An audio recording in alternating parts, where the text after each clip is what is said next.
everybody, Jared James here, and welcome to this episode of the podcast. I am super excited to have on Mr. Adam Contos from Remax International. I was actually on yours, I think, I want to say 2 weeks ago, 3 weeks ago, something like that. But I want to say hello to everybody, man.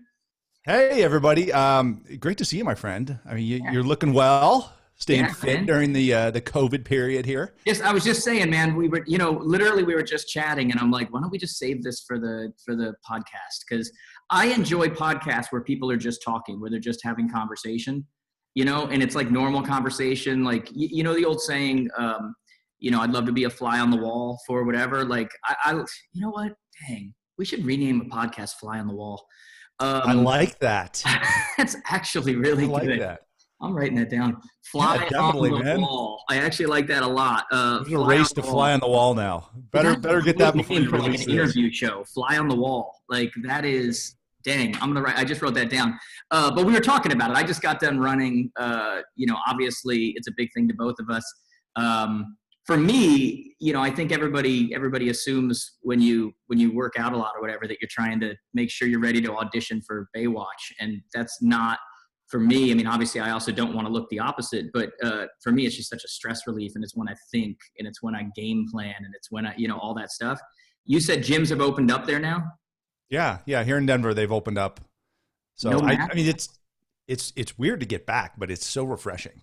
You know what's weird? This is what's weird. What's weird is that we think it's weird to get back. Like totally, man. Like, think about that, man. Look at how far we have shifted. Like LeBron James 3 months ago was quoted, and he was quoted as basically saying when they were saying how you might have to play games without people. And he's like, I'm not playing a game when there's no people. What are you, crazy? And he's quoted there. And then 3 days later, he changes his tune. And then like 2 days later, there's this rumor of a potential 2-week flatten the curve. And we're like, 2 weeks? Are you out of your mind? And then it went from maybe we go a little bit longer to keep everybody. And then those very same people were like, what do you mean you want to go back to work? You stay at home. And like people shift. They're going to do classes in college on sociology or whatever, on groupthink and how quickly you can change people's minds if you say things enough and show them the right images. Because this whole country went from here, and you guys can't see me if you're listening to this on a podcast. So all the way at one end of the screen. All the way on one to way to the other. And I'm like, holy crap, if that's not a microcosm for our society today. And not only did we completely 180 shift where everybody was, but if you're not right where that person is with their way of thinking right now, then you must be a terrible person who deserves to be buried alive. Like this is some big science. It's like a big science experiment we're all part of right now. It's one I wish we weren't, but I'm with you. And we'll see.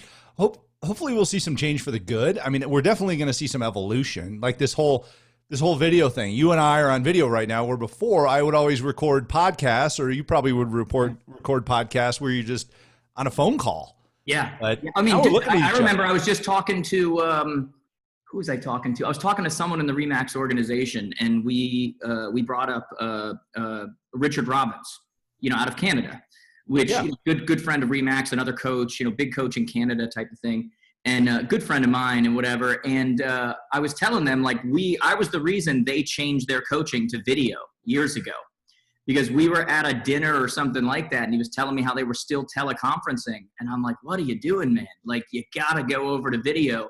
And then we had dinner again after that. And he's like, man, completely changed things. Like video just completely changed things, the dynamic. It's like you're right there. But I think we've seen each other more doing this lately than probably in real person, other than, most of the time when we see each other at an event, unless it's like your event, even then you're crazy in the back, got stuff going on, or I'll run into you at like a regional Remax event and it's in passing. I'm on next, you just left and you're heading back to headquarters or something like that. We've seen each other more like this than. Oh yeah. Yeah, totally. I mean, it's so funny. People don't understand I guess it's a speaker relationship that you and I have, except for this. I mean, now we're getting to be pretty good friends because of the video.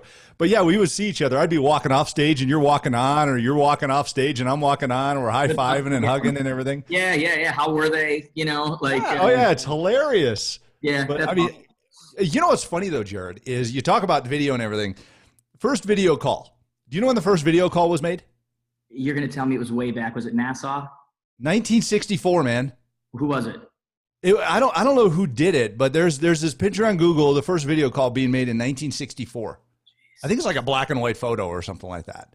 God. And you know, they got this little tiny screen that is, you know, and they're sitting there looking at each other into these big cameras or whatever that broadcast to the screen on the other end, and then they have a telephone.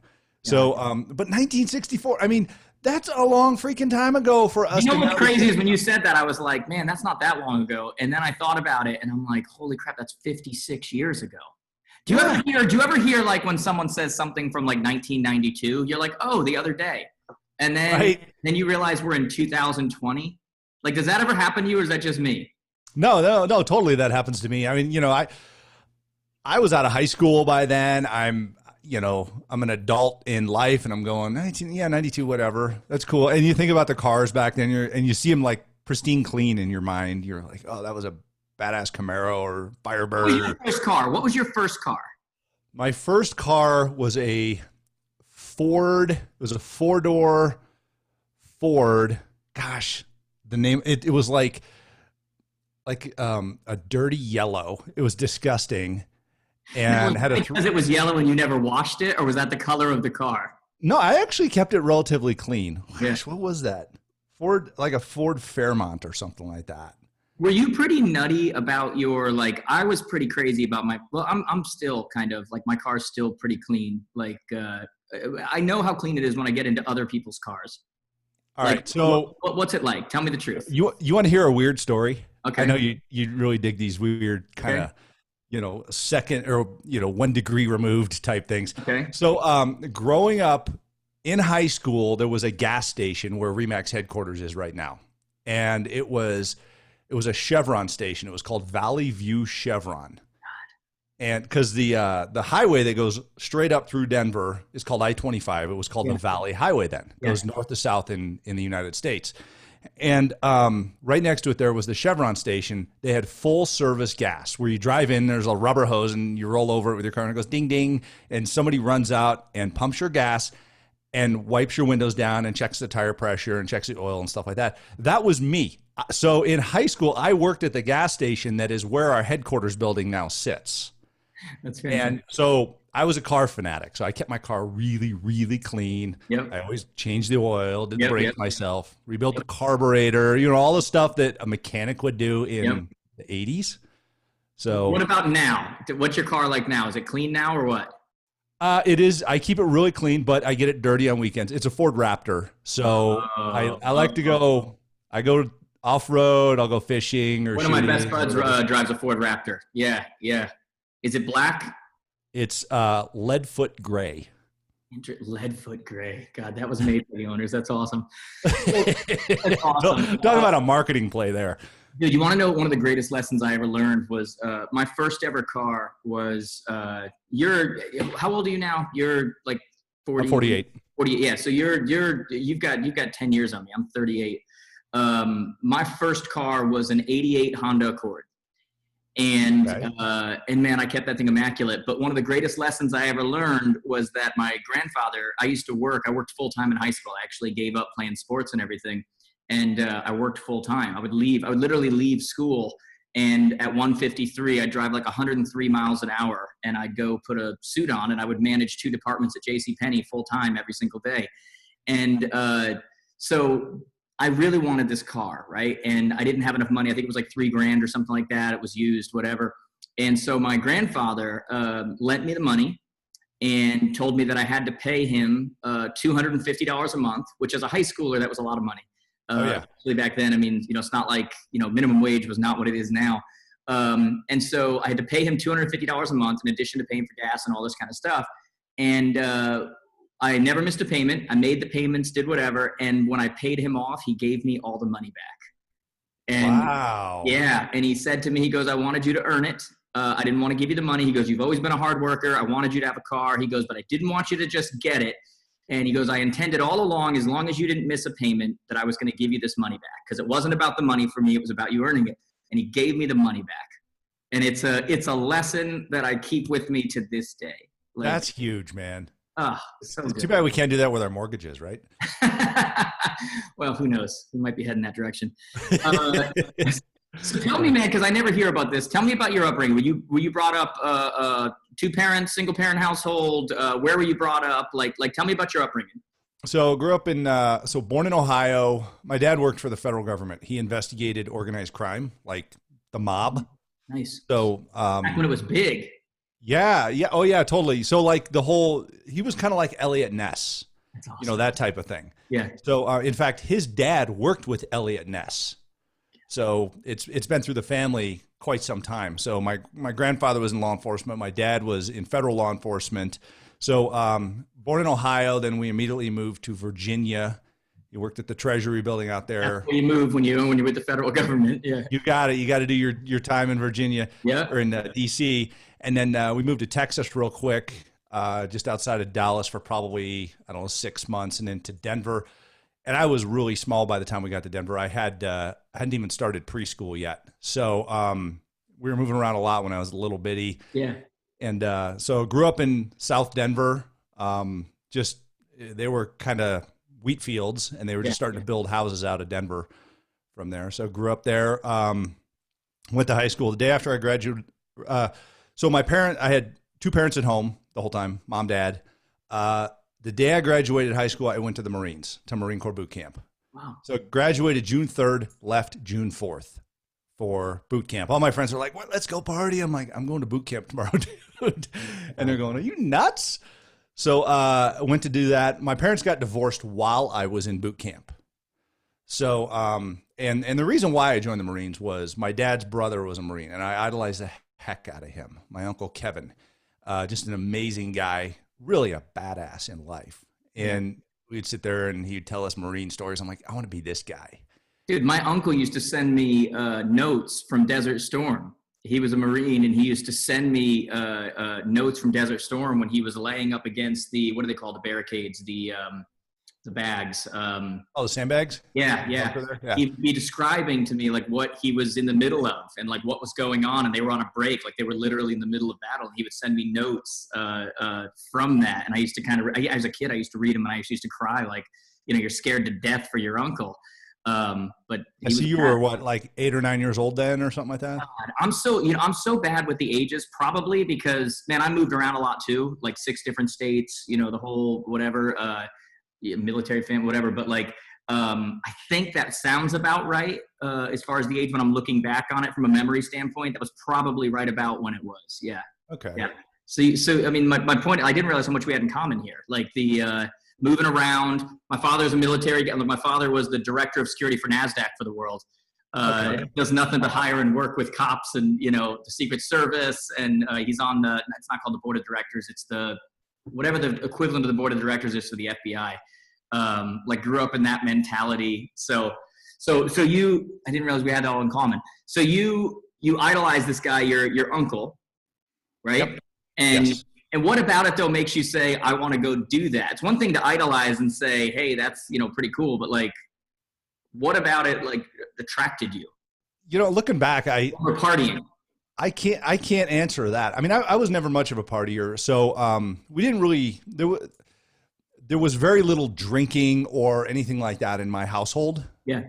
And I'd always been interested in law enforcement. So I would do ride-alongs. I was, one of the cadet explorer scouts in the police department for a little while and stuff like that. Was your dad like the dad, like, the old John Wayne, like, if I don't kill you, it means I love you? Yes. Yeah. I mean, if you watch an old Dirty Harry movie, an old Clint Eastwood, that's my dad. Gotcha. So Clint Eastwood just turned 90 yesterday, I think. But dude, I'll take that was now. That guy still looks amazing. I know. Talk about somebody who's had an incredible life and made a huge impact in the world. But he might be the greatest living. I was talking about this with my friends the other day. Who's the greatest living? Like there's music, and then I'm talking like in the movies, right? If you take the acting, producing, directing, I think it's Eastwood. I would agree. I think so also. Yeah. Anyway, we digress. Yeah. So we're going to go all over the place on this podcast. I'm fine with that, man. I like that. But so yeah, your dad's like that. Like he was more like was he as strict? Like, Oh, big time, big time. He always said that, you know, he was a perfectionist, and I'm like, why does everything have to be perfect? Measure twice, cut once, was the saying in our house. So whenever you look at something, measure twice, cut once. You know, the lines in the lawn when you go out and mow the lawn had to be perfectly straight. The edge along the sidewalk had to be like 90 degrees. yeah, I'm still kind of like that. I'm still kind of like that. I pegged you as that person. You know, we had Nick on here. He's like that too. Yeah, I don't know what it is, man. Like, I don't know if it's I don't know if it's like a military influence or if it's just some people are prone to be like that. I know that for me, I don't know about you. Are you still kind of like that on any level? Oh yeah, yeah, absolutely. You annoy the people around you? Well, I mean, regardless of who's around me, I'm still like that. I think at a young age, we can program our minds to perfection or as close to it as we possibly want to get. And I think that becomes this unconscious desire of ours, is to try and get, you know, lines have to be straight. The picture on the wall can't be crooked. You know, you look at your landscaping or whatever it might be, or you see a speck of trash on the floor and you're like, that bugs me. I have to do something about it. So I think we're brought up that way, and I think it's programmed into our heads. But do you, so I know, for example, I have to kind of like watch myself, because otherwise I can get very annoying with my kids and stuff, or with my wife, to where I'll be like, what's that? Clean that, get that over, like whatever. Like if I don't watch it, it very easily for me can go down, like, you know, just like, you know, noticing everything. Are you like that, or are you fine? 100%. Yeah. I think my wife needs to listen to this podcast. Yeah. Because she'll look at me and she'll go, look, back off. Yeah. My wife does the same thing. You're just being way too strict on them. If she's in a good mood, she'll be like, you know, hey, back off. If she's in a bad mood, it'll be more like, come on, you know, like, you know, whatever. But like, it's interesting because there's the byproducts of that too, right? Like when my kids are in Sunday school, or now they're getting older, like they don't even go to Sunday school anymore, but like whatever, they were the kids that the teachers wanted in there. They're just like, yes, because they behave so well and they're sweet and they're, you know, whatever. And I think I kind of justify it by kind of being like, that's why, you know, because we don't let that crap go. Like we don't, you know, it's, you know, it's this crazy, like I always say that with every successful person, there's always a little bit of crazy. And that means something on a lot of different levels. There's different, you know, things that you can be crazy in. But I do find that, I don't know what it is. People like that tend to be more successful. Like they have more order. As long as it doesn't take over, you know, like but it can definitely drive the people around you insane. Oh, totally. I think you have more kind of unfiltered endurance because, you know, success is not just a quick destination ever. Right. Unless you walk into a gas station and buy a lotto ticket and you're like, yay, all right, I just made it. But then. And even percentage-wise, you're going bankrupt. So. Exactly. But if you're in it for the long haul and you're focused on that process, and that process is perfect and diligent and exact every single day, that's how people find success. You know, you're an overnight success 10, 20, 30 years in the making. And I just think that has a lot to do with it. And that's why still to this point, people look at me and go, oh, do you work out? And I go, every single day. Yeah. And they go, why? I go, because I want to be in the best shape ever of my life. And I feel that is, you know, you're not doing that to be successful. You've built a framework for success by doing that. Are you a routines person? 100%. Yeah. Cause I like, again, I think I annoy my wife sometimes with like this whole thing when everything got thrown off and whatever, I had to find new routines, you know, like it was because I am like as routine as they get. You know, there's some variation. You have to leave some variation for things, whatever. But like literally down to like I eat the same things every day. You know, obviously when I'm on like the weekend or a break or something like that, that's different. But when I'm in my scheduled like work time, you know, like when I come into the office, the office jokes around, like they know, like here's what Jared's going to eat. Here's what, like, I'm very routine. Are you routine all the time? Routine sometimes? Routine different at home, different at whatever? Like. Where does routines fit in with you? I would say almost completely driven by routines. If I'm out of my routine, then I'm either on vacation and I have to find a vacation routine. So wherever I'm at, I have to come up with a new routine. but or I'm on my routine, or I'm completely screwed up. So I have to have the routine. I have to have the plan. You know, it's interesting. I went scuba diving once with a dive master, and he said, plan your dive and dive your plan. We're professionals. And you always remember that. And you're like, I'm a professional. Plan my dive my plan. Yeah. And you don't deviate from that in life. There's room to put things in there. Yes. Because you have a plan. You're not sucking up that time with waste. But yes, I got to tell you, and I eat the same time. I wake up the same time. I go to bed the same time. My wife's like, hey, stay up and watch a movie. I'm like, no, it's bedtime. Oh, by the way, my wife will get annoyed because of like she's like, no, just do, it doesn't matter. You just whatever. Or she'll want to change something up in the day that I already in my head have the day planned out. And she's like, I want you to go and do blah, blah, blah. And I'm like, hon, I know you just jumped in on this, but my day is already, whatever. Like I've got it. Like it's already up here. And there's something about that. It's like the two-edged sword. I think it's the reason why we succeed. It's that, routine. And to everyone else, they love it. And everyone else gets to hear advice from us. And everyone else gets to whatever. To the people closest to you, it can be annoying, it's especially if they're not 100% like that. But I completely agree. And, they all get nicknames for us. We don't know what they are, but because we've done it before. You've nicknamed this Jared is here right now. Yeah. Whatever that might be, or this Adam is here right now. Yeah. And there's some sort of a code word or something usually that people use around the person that has that particular routine or trait. Yeah. And it's almost like they allow us to fit into their part of society because we have this, I'll call it a routine dysfunction, if you will, because I think more people don't act this way in life than do act this way in life. And I think the people that are listening to this podcast probably act this way in life and are completely in alignment with what we're saying. Dude, it's so true, man. I forget it was just yesterday, something happened and like something was off or something was like, we're getting back into whatever. And my wife says to me, your neuroses is going to kill you here. Like it's going to whatever. And I'm like, what are you talking about? This isn't neuroses. This is like just normal to me. It's just, this is what you do, but to the outside world, like I always tell everybody, look, like to have abnormal success, you have to have abnormal patterns. Like normal people don't achieve abnormal things. So I stopped fighting the normal, you're not normal label a long time ago. Right. And just kind of finally started, accepting it and being like, yeah, that's exactly right. I don't think like everybody else. I don't do like everybody else. You're exactly right. And that's exactly why I won't achieve like everyone else. It's just totally. I don't want to fit in. Yeah. I mean, that's, and I know you don't either. And in today's world, that's a tough thing.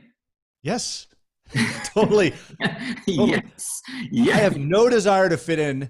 I want to be what I want to be. And that is the framework of me deploying the, these routines that I have come up with. I mean, one of my favorite books of all time is Atomic Habits. It's just written 2 years ago by James Clear. But the reality is, and before that was, something habits. I mean, there's all these different habit books. But they're all about the same physiological and psychological patterns. 100%. And even Aristotle said we are what we repeatedly do. Excellence then is not an act, but a habit. Yep. Over and over. That's exactly right. I mean, that was the motto of our SWAT team. Seriously. Yes. Get me back to that. So so you go into the Marines. Yeah. How do you end up on a SWAT team? Okay. So I had been, integrated into kind of a local law enforcement agency, even before I joined. So I was kind of, I had done the police cadet type thing there. And then there was a full-time administrative position. So I went to the Marines. I did a bunch of training with the Marines. I went into the reserves, and this guy named Greg, who was there, was leaving. He was kind of an administrative cadet, if you will. He was a full-time employee, worked at the police department, doing things, wearing a uniform, no gun. He wasn't 21 yet, and neither was I at this point.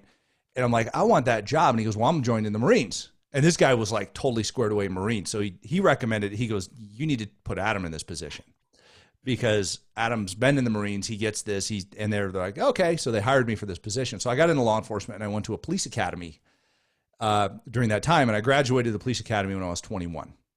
So in the Marine Reserves at this point, graduated the police academy, started working the street, started doing street training, caught my first bad guy, which was actually some guy who broke into a church. I mean, of all the people on this planet, you don't break into a church to go try and steal money. Everyone knows that. Yes. I mean, talk about setting yourself up for a bad place at some point in life, right? So, but I'll tell you, Jared, this is the weirdest thing. This is where I really started believing in gut instinct, in survival instinct, and things like that. And this kept me alive later on in life. So we get this alarm. It's probably like 2 a.m. We go to the church. The caretaker lets us in. Huge, one of those mega churches. This is when they were first starting out. And the officers with me are like, there's nobody in here. It's probably a bird set off the motion sensor or whatever it is. So I'm like, all right, I'm going to go take a lap of the sanctuary. I'm going to go walk around through the church. And I'm walking through the church and I'm walking down the stairs towards the altar area. And I see, to this day, I could describe to you completely what this looked like. I see what I believe to be a purse sitting on a seat behind and to the right to me. I got a glimpse of it is what I thought. This is the weirdest thing ever one of the weirdest things. For some reason, it comes to my mind, draw your gun. So I draw my gun and I spin around and I stick my gun right in this guy's face that is right there where the purse would have been. And I don't know that my brain just didn't register it or somebody's tapping me on the shoulder or whatever it might be, but I spun around so fast to stick my gun in this guy's face, and he's holding a knife looking thing. It ended up being a nail file in his hand, and I'm like, you better drop that. But he was coming to attack you? I don't know I think I startled him. I think he was like laying on the bench or something and stood up or something like that, because I didn't see him as I was coming down. Otherwise, I would have seen him. Yeah, right. And somehow he got there. And I think he was hiding from us or whatever. And somehow I startled him. He startled me. He got a gun in the face. And I'm standing there. And a gun over a nail file any day of the week. Totally. I didn't know what it was. I'm like, I'm going to shoot you if you don't drop that. Yeah. And so he drops it and I get on my radio and I go, 3:30, I got one at gunpoint and the radio doesn't work because we're in this dome. Oh, no. Like, no reception. Great. And he's looking at me like, what are you going to do now? And next thing you know, my partners walk in. They're like, hey, Adam has a guy at gunpoint right now. Hang on. So they come running over and handcuff him. And, they're like, good catch. So that was my first bad guy I ever caught. That was your first ever experience? First ever bad guy I caught. Jeez. And it was in a church. Oh my God. How does a guy go from sticking up a man with a nail file in a church who's trying to take money to running a publicly traded, is it the largest or one of the largest real estate companies in the world? Like one of the largest real estate companies in the world. How do you go from, because that's not generally the career path.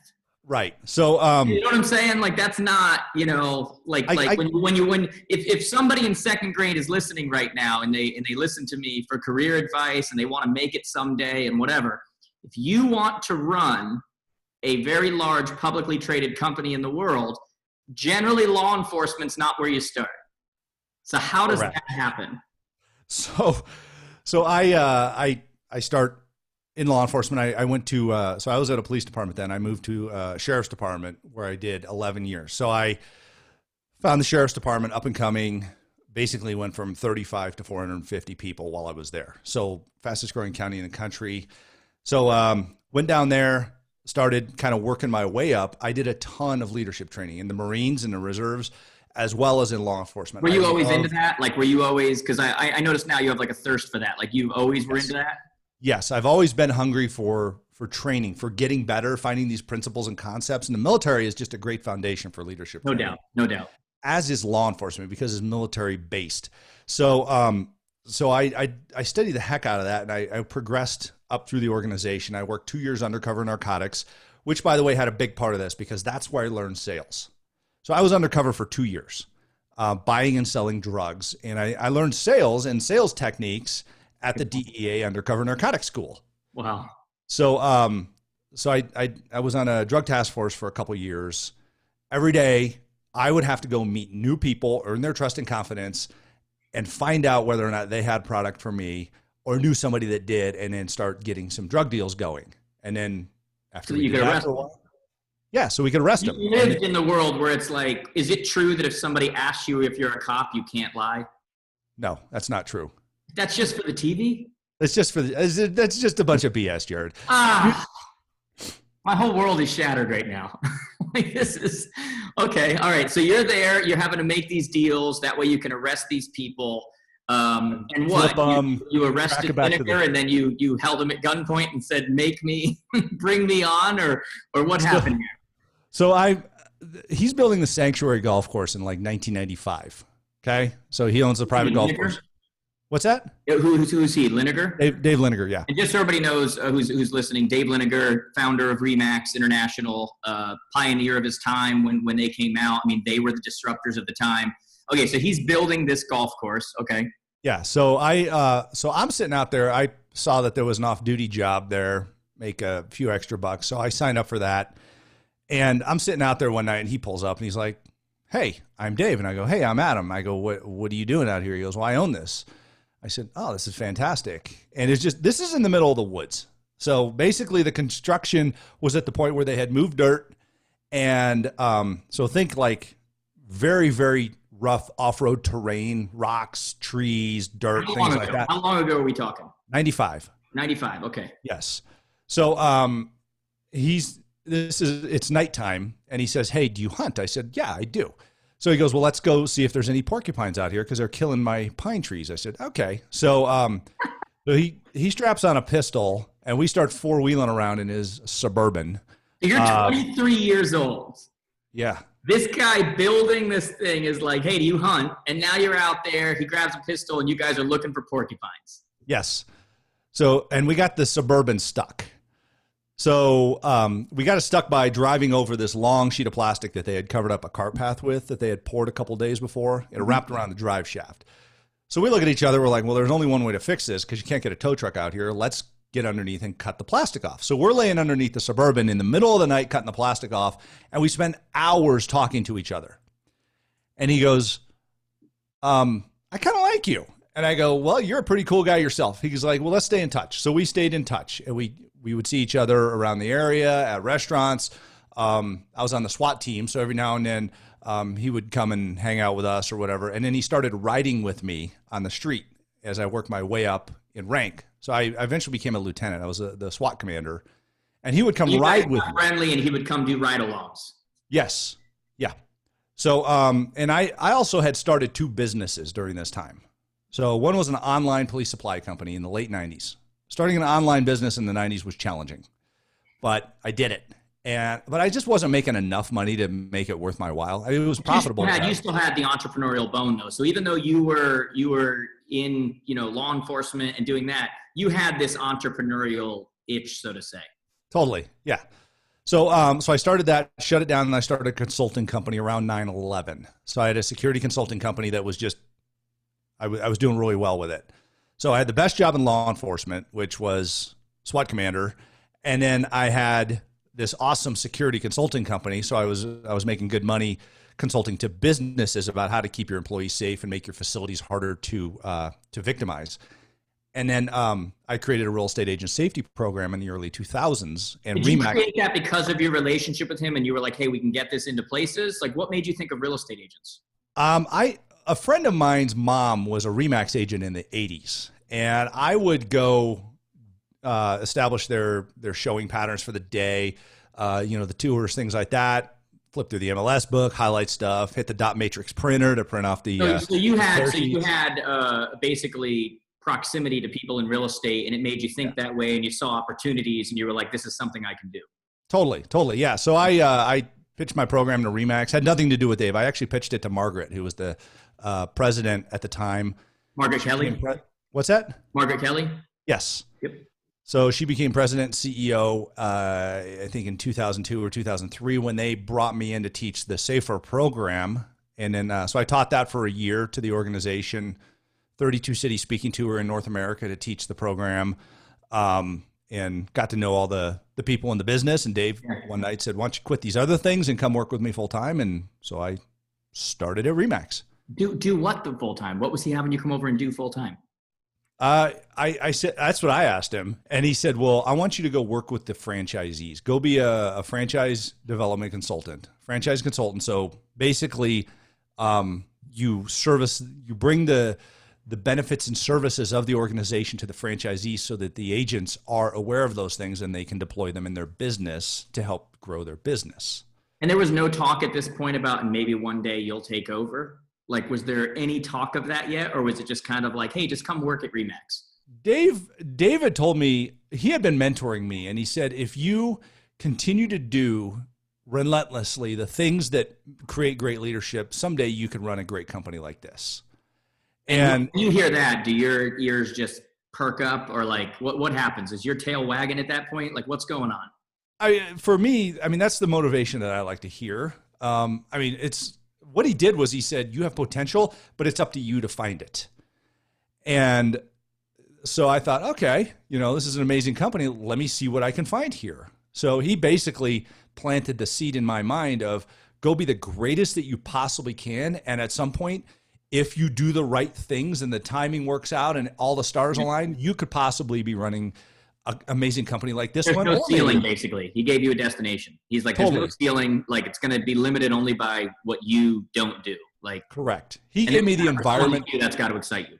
Exactly. Yeah. He gave me the environment to be as great as I wanted to be. That's awesome. And I went after it. So then how do you go? So you go franchise, you start working with franchises, and then what's the progression? Then regional director. Mountain states, Colorado, Wyoming, Utah, and the Dakotas. Yep. And then regional vice president of mountain states. And then in 2007, we reacquired the California, Hawaii region from the private owners. It was sub-franchised from Sid and Steve. And Dave said, look, I'm going to send you out there. This is going to be a really, really hard thing right as the market's falling off the cliff. He says, you are going to see successes and you're going to see massive failures. Let's see if you can handle this. It was a significant leadership test. So 7, 8, 9, I was in California. 2007, 2008, 2009? Yes. Okay. And 10 to 13, I was in Florida. So you had to move to Florida? No, I ran the Florida region. So I didn't move to California, operated it from Denver, but I was essentially living in hotels out there. I was traveling so much. I get it. We had, hundreds of franchises out there. So I was visiting and spending as much time as I possibly could in trying to help these folks through what we know is the hardest housing market in history. Yeah. So then went to Florida for that, and then came back and rebuilt the franchise sales program and took over that and marketing, and worked in both of those. And every place that Dave or Margaret would move me, they said, okay, we're going to put you here. Do you like this? I'm like, yes, I will be the very best that I can possibly be. Whatever here. It was, I was like, I'll take it. Yeah. That's it. Yeah. If you told me I'm in charge of garbage management, I'd be going, okay, I'm going to be the very best garbage management person I can possibly be. I'm going to create the best systems around it. I'm going to do, so tell me the moment, like get human with me for a second. The moment they say you're going to be CEO, all this work is paid off, you're going to be CEO over the world here for this major, whatever, is the feeling excitement? Is it fear? Is it, oh crap, it actually happened? Is it, oh, I can't wait to get these things started? Like, what is the feeling? It's a feeling. First of all, to me, it's another mission. It's another job. It's the same as when they said that, I had been in the company for quite some time, and I was talking to the board. I was senior vice president. They made me chief operating officer. And what they had told me was, before I even became chief operating officer, they said, look, if you ever want to be CEO, because you always have a succession plan. As a company, you have to have a succession plan 2 or 3 layers deep. and you have to develop all the people in that succession plan. And my weakness was I didn't have a college degree. So I was a 2-time college dropout when I was in my 20s. I tried it. I'm like, this is stupid. So, the people teaching you, and I was taking criminal justice classes, and I'm a street cop, and there's somebody who's never been a street cop telling me how to be a street cop. And I'm like, you have no idea. So I dropped out twice. I tried it twice. Like, all right, whatever. And the board says, look, if you want to be a C-level officer in a public company, you need to have an MBA. I'm like, well, I don't even have an undergrad. And they go, well, you can go get an MBA and test out of your undergrad because you've been in management for long enough. I'm like, okay. So before the CEO thing, they put that in front of me. I'm like, okay, 2 years. 2 years. It's going to take me to do this. Done. So I signed up for it, and I thought, I'm not just going to show up here. I'm going to be top of my class. I want to be number one in my class. Yeah. So I put my systems and processes in place that I wish I had when I was doing my undergrad. Yeah, right. And I got straight A's in my MBA program. And actually getting my MBA was a piece of cake. I mean, it was time intensive. I'm running essentially major parts of a company while doing my MBA program. And so, I mean, it took a lot of patience on my part, my family's part, things like that, and got straight A's. And Dave looked at the board. He's like, now what? And they go, I guess he's ready. So he wanted you in that position. What's that? So he wanted you in that position. Oh yeah. I mean, he had been mentoring me for 2 decades at this point. Yeah. And he's like, I think he's ready. And they go, yeah, we see that he's clearly ready. There's nothing we can't put in front of him that he's not going to attack. And so, there it is. It happened. That's awesome. My God, man, there's literally so many questions I could ask right now. Like, there's so many places I could go, but I know you got to run. Otherwise, like, there's so many things I could ask. I want to ask this one thing though. Sure. Because I pay close attention to everybody. Like, obviously I'm a fun-loving guy, whatever, but I pay attention to everything. Like, it's part of my, whatever you want to call it, right? I'm curious. So on your social, you do a ton of business, ton of that. I don't see a ton of family and whatever. And people make decisions about whether they want to do family, don't want to do family, or whether it's just because they're just doing business all the time. Is it a conscious decision on your end? Or is it just kind of like, no, this is what we do. We do podcast stuff. We do whatever. What's the decision for you? Because I know different people make those decisions. Right. So my kids are at the age where they like to be in, I don't want to put them in front of something. They're 18, 19, and 20. Yep. So including them in your social is a rarity because they want it to be on. What's that? Because they won't, or because. Well, I don't want to put them in a position where it's not their terms. Interesting. And it's my daughters are on social. My son is not. And they're kind of private people when it comes to that. And they want to be their own human beings. They don't want to be Adam's kids. Gotcha. And that I completely understand. They're at a point where they want to be, have their own identities. And I totally respect that. I mean, we did a lot more social. If you go back through like years ago in my Facebook and my wife's Facebook, you'll see tons of kid stuff. Now there's very little of it, except for if we're like scuba diving together or we're on an adventure or something like that. You will put something. It's just a matter of the way the stars align. It's not usually going to work out. It's not going to happen by chance. But like you will. It's not a decision you make that you're like, no kids in there. Correct. Yeah, I have not purposefully excluded them. It's more of one of those. They're like, Dad, let me see that before you put it up. Dude, my kids are doing that now. Like, I can't tell how many things I've gone to put up especially my younger. My older is like, put it up, tag me. My younger one is like, no, about everything. Yeah, now it's to the point where my one daughter, Maggie, my 18-year-old, she's like, oh, you have a blue check on your Instagram account. You're cool. And oh, you got that. You got the now you've got the cred from your kids.